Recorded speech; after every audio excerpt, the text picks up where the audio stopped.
들뜬 벽지 아래의 고해. 이 집을 다시 찾게 될 줄은 몰랐다. 아버지가 돌아가신 지 꼭 1년째 되는 날이었다. 경기도 외곽의 쇠락한 마을, 잡초가 무성한 마당 끝에 서 있는 시골집은 여전히 비어 있었다. 대문을 열자마자 쏟아지는 것은 낡은 시간의 냄새였다. 눅눅한 곰팡이와 햇빛의 바랜 종이 냄새, 그리고 누군가의 마른 기침 소리가 섞여 있는 듯한 착각을 일으키는 무거운 공기. 형제들은 영악했다. 아버지가 남긴 서울의 작은 아파트와 주식 계좌를 나누느라 혈안이 되어 있을 때 아무도 이 낡은 시골집에는 관심을 두지 않았다. 이 집은 내가 가져라. 아버지가 유언처럼 남긴 그 말은 권리가 아니라 처치 곤란한 짐을 떠넘기는 성고에 가까웠다. 나 역시 그땐 흘려들었다.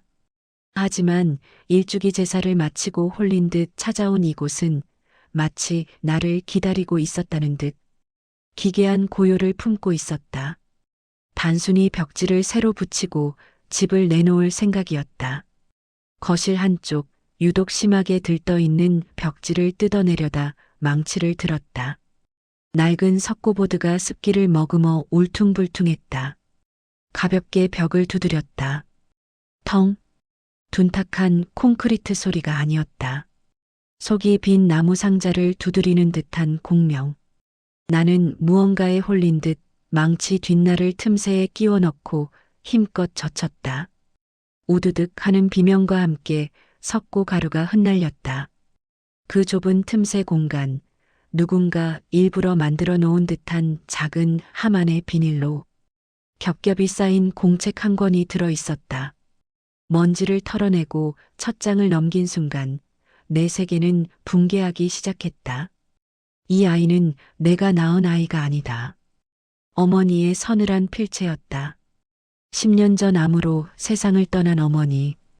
평생을 인자하고 고운 장남의 어머니로 살았던 그녀의 첫 문장은 비수였다. 1972년 3월 14일. 그날 밤의 폭풍우와 정전은 신이 내린 기회였을까? 아니면 사탄의 유혹이었을까? 나는 옆 침대에 누워있던 여자의 아이와 내 아이를 바꾸었다.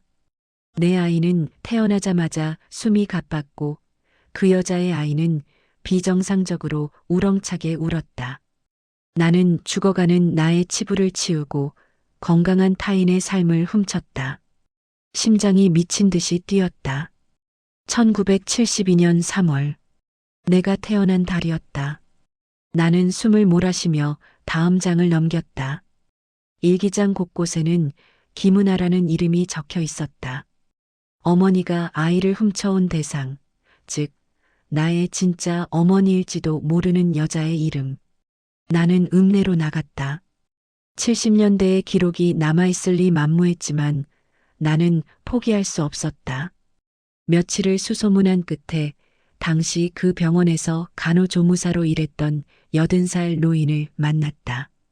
요양병원 침대에 누워있던 노인은 김은아라는 이름을 듣자마자 눈동자를 파르르 떨었다. 은아 불쌍한 여자였지. 그 마을에서 제일 가는 미인이었는데 출산하고 나서 완전히 미쳐버렸어.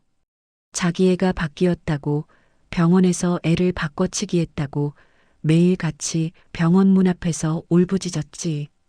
하지만 병원장은 정전사고 때문이라고만 했고 아무도 그 여자 말을 믿지 않았어. 다들 산후풍이 세게 와서 헛것을 본다고 했지. 노인의 목소리는 갈라진 논바닥 같았다. 그 여자는 어떻게 됐나요? 아이를 데리고 저수지로 갔어. 남편이라는 작자는 도박에 빠져 제 자식인지도 모르는 애를 구박만 했고 결국 여자는 애를 안고 물속으로 들어갔지. 그런데 참 기묘하지. 여자는 죽었는데 아이는 근처 낚시꾼에게 구조됐어. 그 아이는 그 후로 어떻게 됐는지 몰라. 아마 고아원으로 갔거나 죽었겠지. 나는 차를 몰아 노인이 말한 저수지로 향했다. 검은 물결이 일렁이는 저수지는 거대한 무덤 같았다. 김은아. 그녀는 이 차가운 물속에서 무엇을 생각했을까? 자기가 낳은 아이가 엄연히 다른 집의 장남으로 귀하게 자라고 있다는 사실을 꿈에도 모른 채 남의 아이를 안고 죽음을 택했을 그녀의 절망이 내 어깨를 눌렀다. 나는 다시 시골집으로 돌아와 일기장의 뒷부분을 읽어내려갔다. 거기엔 더 끔찍한 진실이 숨어 있었다. 아버지는 알고 있었다. 내가 아이를 바꾼 그 밤, 그는 병실 복도 끝에서 모든 것을 지켜보고 있었다. 하지만 그는 나를 말리지 않았다. 오히려 그가 은하의 침대 옆에 있던 차트를 수정했다. 그는 왜 그랬을까? 나중에 알았다. 은하의 뱃속에 있던 아이, 즉, 내가 지금 품에 안고 있는 이 아이의 아버지가 바로 내 남편이라는 사실을. 일기장이 바닥으로 떨어졌다. 구토가 치밀었다. 아버지는 자신의 불륜으로 태어난 아이를 적자의 자리에 앉히기 위해 아내의 범죄를 방조한 것이었다. 어머니는 남편의 부정을 덮기 위해 그리고 자신의 병약한 아들을 치우기 위해 타인의 인생을 제물로 삼았다. 나는 이 가문의 장남이 아니라 이 가문의 수치를 가리기 위해 조작된 부속품에 불과했다. 나는 일주일 동안 집 밖으로 나가지 않았다. 거울 속에 나를 볼 때마다 소름이 돋았다. 이 눈매는 아버지를 닮은 것이 아니라 그 불쌍한 여자 김은아를 닮은 것이었을까? 나는 서재 깊숙한 곳에서 아버지의 옛 앨범을 뒤졌다. 낡은 흑백 사진들 사이에서 아주 작은 인화지 한 장이 튀어나왔다.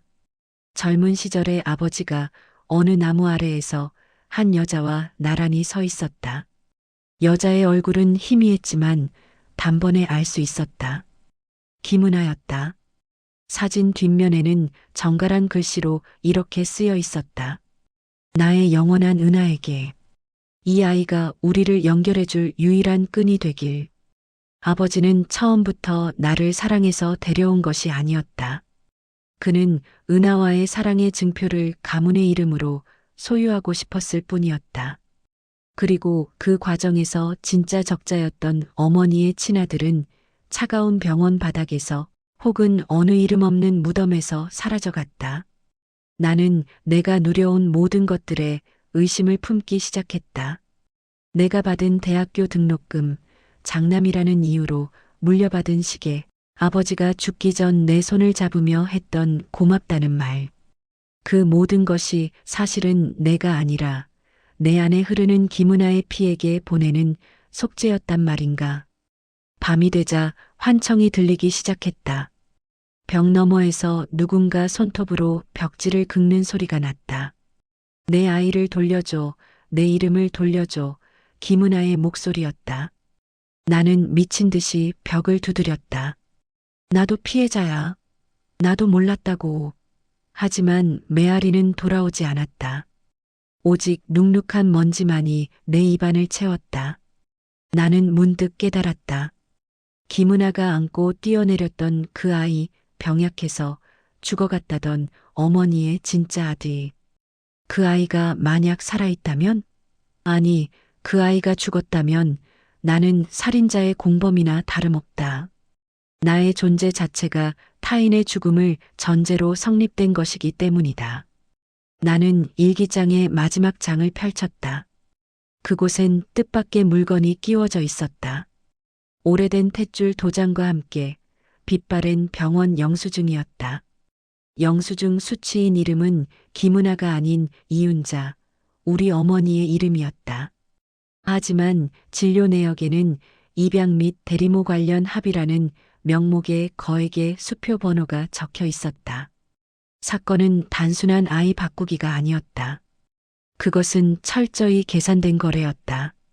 아버지는 가난한 집딸이었던 김은아를 이용해 아이를 낳게 했고 어머니는 자신의 아이가 태어나자마자 사망하자 그 사실을 숨기기 위해 김은아의 아이를 빼앗다시피 가져온 것이었다. 그리고 그들은 김은아를 미친 여자로 몰아 사회적으로 매장했다. 나는 아버지가 남긴 유언장을 다시 꺼냈다. 이 시골집을 반드시 내가 가져야 한다. 그리고 30년이 지나면 안방 벽을 허물어라. 아버지는 알고 있었다. 언젠가 내가 이 진실을 마주하게 될 것을. 이것은 유산이 아니라 지독한 고백서였다. 나는 안방 벽으로 향했다. 거실벽보다 더 두껍고 단단한 벽이었다. 나는 정과 망치를 들고 벽을 부수기 시작했다. 몇 시간의 사투 끝에 벽이 무너져 내렸고 그 안에서 작은 목재 상자가 하나 더 나왔다. 상자 안에는 한 여자의 유골함이 들어 있었다. 겉면에는 김은아 세 글자가 선명하게 새겨져 있었다. 아버지는 그녀를 저수지에서 건져내어 평생 자신이 사는 집 벽 안에 가둬두었던 것이다. 사랑이라는 이름의 집착 혹은 속죄라는 이름의 감금이었다. 나는 그 유골함 앞에 무릎을 꿇었다. 어머니 그 단어가 입 밖으로 나오자마자 눈물이 터져 나왔다. 나를 낳아준 여자는 벽 속에 갇혀 가루가 되어 있었고 나를 키워준 여자는 나를 증오하며 일기를 썼다. 그리고 나를 만든 남자는 이 모든 비극을 벽 뒤에 숨긴 채 인자한 아버지의 가면을 쓰고 죽었다. 해방은 없었다. 진실을 알게 된 후의 삶은 그 전보다 훨씬 더 참혹했다. 나는 김은아의 유골함을 들고 저수지로 갔다. 그녀가 몸을 던졌던 그 자리에 유골을 뿌렸다. 이제 자유롭게 가세요. 당신을 가두었던 그 집도 그 이름도 이제 없습니다. 하지만 말뿐이었다. 나는 여전히 아버지의 성을 쓰고 있었고 아버지가 남긴 재산으로 생활하고 있었다. 진실을 세상에 밝히는 순간 나는 모든 것을 잃게 될 터였다. 사회적 지위, 가족, 그리고 나라는 존재의 기반까지. 나는 시골집으로 돌아왔다. 그리고 부서진 벽을 다시 정성스럽게 메웠다. 일기장과 아버지가 남긴 사진, 김은아의 흔적들을 모두 그 벽 안에 다시 넣었다. 이번엔 더 깊숙이 누구도 찾을 수 없게 콘크리트를 부어 막아버렸다. 형제들에게 전화를 걸었다. 응, 나야. 시골집 정리 다 끝났어. 그냥 내가 은퇴하면 내려가서 살려고. 다들 신경 쓰지 마. 목소리는 담담했다. 내 안에 김은아는 비명을 지르고 있었지만 겉모습은 여전히 완벽한 이 집안의 장남이었다. 나는 깨달았다. 인간의 삶이란 결국 거대한 벽을 세우는 과정이라는 것을. 우리는 모두 저마다의 벽 안에 누군가의 시신을, 누군가의 진실을 감춘 채 살아간다. 거울을 보았다. 거울 속의 남자가 비릿하게 웃고 있었다. 당신은 누구입니까? 내가 물었다. 거울 속의 남자가 대답했다. 나는 당신이 죽인 진실의 무덤입니다. 나는 불을 끄고 방을 나왔다. 시골집의 문을 잠그고 열쇠를 주머니 깊숙이 넣었다. 이제 이 집은 영원히 열리지 않을 것이다. 벽 속의 김은아와 벽 속의 진실과 그리고 그 벽을 지키기로 한 나만의 비밀을 품은 채 자동차 시동을 걸었다. 서울로 향하는 길은 멀고 험했다. 라디오에서는 평화로운 음악이 흘러나왔다. 나는 핸들을 꽉 쥐었다. 손등에 돋은 핏줄이 김은아의 것인지 아버지의 것인지 이제는 상관없었다. 나는 살아가야 한다. 이 거짓된 이름을 지키며 이 추악한 유산을 먹고 자란 괴물로서 그것이 내가 이 세상에 태어난 아니 바뀌어버린 대가였다. 밤하늘에 뜬 달이 저수지의 수면처럼 차갑게 나를 내려다보고 있었다. 나는 엑셀을 깊게 밟았다.